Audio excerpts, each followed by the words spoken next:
ეს არის მეოთხე ივლისის კვირა და ამ წლის დღესასწაულს კიდევ უფრო მეტი მნიშვნელობა აქვს, რადგან აშშ-ში აღნიშნავს თავის 250-ე დაბადების დღეს. და მიუხედავად იმისა, რომ წელს აშშ-ში პოლიტიკურად საკმაოდ დიდი პოლარიზაციაა, მეოთხე ივლისი მაინც დღესასწაულია, რომელიც ოჯახთან და მეგობრებთან ერთად უნდა აღინიშნოს ტრადიციული ფეიერვერკებითა და ტრადიციული ამერიკული შინაური კერძებით. The Trend Trees ემიგრანტებისთვის აქ ისრაელში ეს მადას გვიღვიძებს. ასე რომ, ჩვენი საყვარელი ნუგბარი მოგვინდა. ეხლა ჩვენთან სტუდიაში შემოგვიერთდნენ ორი ძმა, რომლებიც დიდი მრავალრიცხოვანი ოჯახის წევრები არიან. ჩვენთან არიან Feiweld, Mendel, Oppenheimები, Bodega Burger Tel-Aviv-ის თანადამფუძნებლები და თანამფლობელები. გამარჯობა. გამარჯობა ემილი, მადლობა მოწვევისთვის. მადლობა რომ მოხვედით და პირველ რიგში შეხედეთ რამდენი სიყვარულია ორ ძმას შორის. მით უმეტეს რომ ერთად მუშაობთ. და ვიცი რომ კიდევ ყავთ და-ძმები. როგორ ახერხებთ ამას? იცით, ძალიან სასაცილოა რომ ამას ამბობთ. ყველაფერი მშობლებზეა დამოკიდებული. კარგი. ანუ კარგი მშობლები გყავთ. დაიჯერეთ ესე. ხშირად გვეკითხებიან, როგორ მუშაობთ თქვენს და-ძმებთან ერთად. მე კი ყოველთვის ვეკითხები, როგორ არ მუშაობთ თქვენს და-ძმებთან ერთად. ნდობა. ერთად მუშაობთ, ერთმანეთს უჭერთ მხარს და გვიყვარს ერთმანეთი. აი ესე.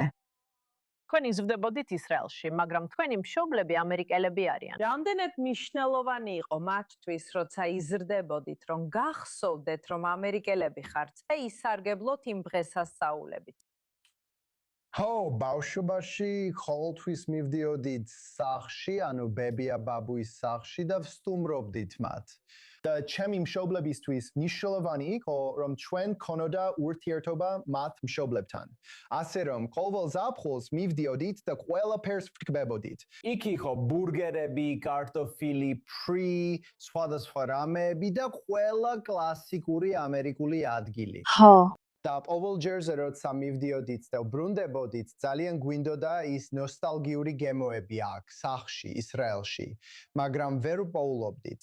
ამიტომ გადავწყვიტეთ, რომ თავად მოგვეტანა ისინი. ვიცი, ეს ერთადერთი რამაა, რასაც აქ ვერ აკეთებენ სწორად. არ მინდა ამ ქვეყანას ვაწყენინო, მაგრამ როგორც ამერიკელს, ეს ერთ-ერთი ყველაზე დიდი იმედგაცრუებაა ჩემთვის. ვერ ახერხებენ, ბულკებს სწორად ვერ ამზადებენ, დონატებსაც სწორად ვერ აკეთებენ. ჰოთ-დოგები, ხო იცი, ცხადია, აქ ვერ იპოვი იმ საქონლის ხორცის ფრანკფურტერებს, რომლებსაც ასე მარტივად შოულობ. ასე რომ ახსენი, რა მოიტანე აქ? ხო. და გითხრა ძალიან მიხარია რომ თქვი ვერ ახერხებ, იმიტომ რომ ეხლა შეგიძლია. ეხლა შეგვიძლია საფარელო. შეგიძლია მიიღო ნამდვილი ბულკები, ნამდვილი 100%-იანი საქონლის ხორცის ჰოთ-დოგები. ჩვენ სწორად ვაკეთებთ, ეს ჩვეულებრივი მწნილი არ არის. ეს კამიანი კიტრის მწნილია.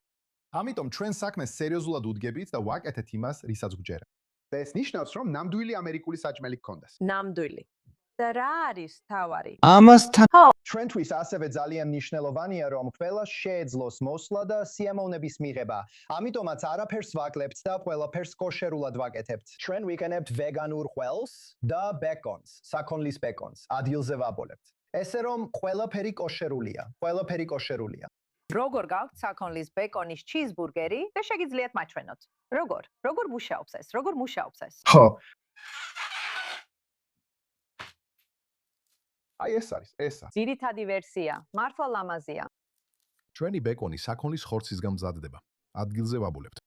ჩვენი ქველი ქოქოსის ზეთზეა დამზადებული. იცი, ხშირად ტოფუს ამატებენ. ეს სწორი გემო არ არის. და შემდეგ აქვს ეს ეპიკური ამერიკული ბურგერია. ვაუ, და ეს ბულკები, როგორ ახერხებ ამას? ისინი ვერ ხვდებიან, იცი? ბევრ ადამიანს რო უგნები, რომ ბევრს ძალიან მოსწონდა მაგია ბოდეგაში. აი ესე. ხო. და შენ ქმნი მაგიას. აბა რა გვაქვს? ამიხსენი საჭმელი, იმიტომ რომ შია. უკვე ვიწყებ ჯამას. ეს ინტერვიუზე ადრე გავაკეთე. მენდელ, გინდა გააგრძელო? ისაუბრე ჰოთ-დოგზე. კი. კარგი, ეს არის ჩვენი ჰოთ-დოგი. ეს თითქმის ჩვენი სავიზიტო კერძია. და რაც სასაცილოა ჰოთ-დოგებთან დაკავშირებით ისაა, რომ ხალხი ამას ხშირად ვერ აცნობიერებს. ამერიკელმა ებრაელებმა ამ საჭმელზე დიდი გავლენა მოახდინეს. ხო. ეხლა თუ ამას შეხედავთ, ეს ჰოთ-დოგები ადრე ფრანკფურტერებს ეძახდნენ, რადგან ისინი ფრანკფურტიდან მოდიოდნენ. და მერე ეს ებრაელები გამოჩნდნენ. და ღორის ხორცის ნაცვლად ისინი მას საქონლის ხორცისგან ამზადებდნენ. და ებრაელებმა ჰოთ-დოგები დაამკვიდრეს ბეისბოლის თამაშებზე, კლასიკურ მეოთხე ივლისსა და ნეითანის ჰოთ-დოგების კონკურსზე. ყოველ წელს ნიუ-იორკში მუშაობისას ამაზე ვაკეთებდი სიუჟეტს და მართლა გულისრევას mbris, მაგრამ ეს ტრადიციაა დღემდე. ნეითანის ჰოთ-დოგები. უდავთ. და ეს ერთ-ერთი ყველაზე დიდი ამერიკული სტილის საკვებია, რაც კი მსოფლიოში არსებობს. დიახ. და ასევე რაც ჩვენთვის პირადად ძალიან მნიშვნელოვანია ამ პროდუქტთან დაკავშირებით არის ის რომ როცა კონი აილანდზე დავდივართ გვახსენდება ჩვენი ბაბუის ისტორიები როგორ მიდიოდა ველოსიპედით სანაპიროზე 30-იან და 40-იან წლებში მანამდე სანამ მოძრაობა დაიწყებოდა.